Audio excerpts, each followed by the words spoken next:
Right, we're starting this quick video with an OT64 we purchased last year, which was in a barn in Ludlow in Shropshire.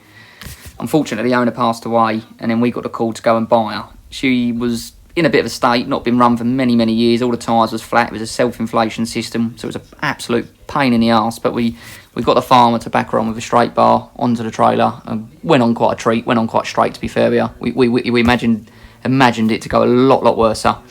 When they got flat tyres, they seemed to want to jump off the side. This is us pulling back into the yard that they had come from Ludlow.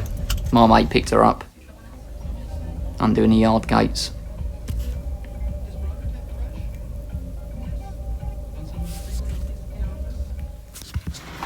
As you can see, all the tyres are flat as a pancake in this video. So, it was a bit of a nightmare, but we sort of got her off in the end, not a problem. We ended up using our cat forklift, 5-ton forklift. Not really man enough for the job, but we just put a strap on it and towed her off. Stuck it onto the back end of the OT and just give it a tow off, and it come off quite easy. A little bit of a pain in the arse because the tyres was crabbing a little bit and trying to jump off the side of the trailer, but we got her off, and the main thing was it was off and we can get the driver out of the way.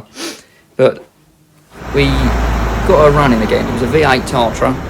Engine was playing up. It was basically where the fuel pump is. The glass filter bowl had a massive crack in it, so it's sucking in loads of air, so we had to get a new filter bowl. And once we got that on it, it was running like a kitten, run absolutely fine. Run really well, to be fair with you. Wanted a little bit of easy start and she fired up, but unfortunately the clutch wasn't engaging, so it was something to do with the slave cylinder, but we never really got round to it.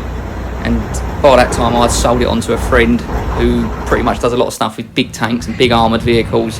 It's more his cup of tea, right down his alleyway, so this is us loading it. Called my other mate in with a big IB lorry, so we lifted one end up, back the trailer up, back the arse end of the trailer underneath it, and then back to the end of the OT, and they lifted the front end up, and it went on the trailer easy.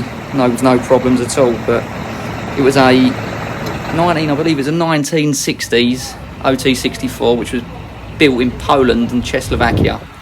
It's not Russian built, it's Czech built, but we bought a Czech armoured car. It doesn't really sound that good in the headline of the video. So there was an Eastern Bloc piece of equipment, same sort of chassis what the Russians was running on. It was quite a cool thing. It was amphibious too, but I wasn't really brave enough to go in the water with it. I don't think anyone would be, or silly enough, one of them. But this is it. If you like the video, please drop us a like, subscribe and comment.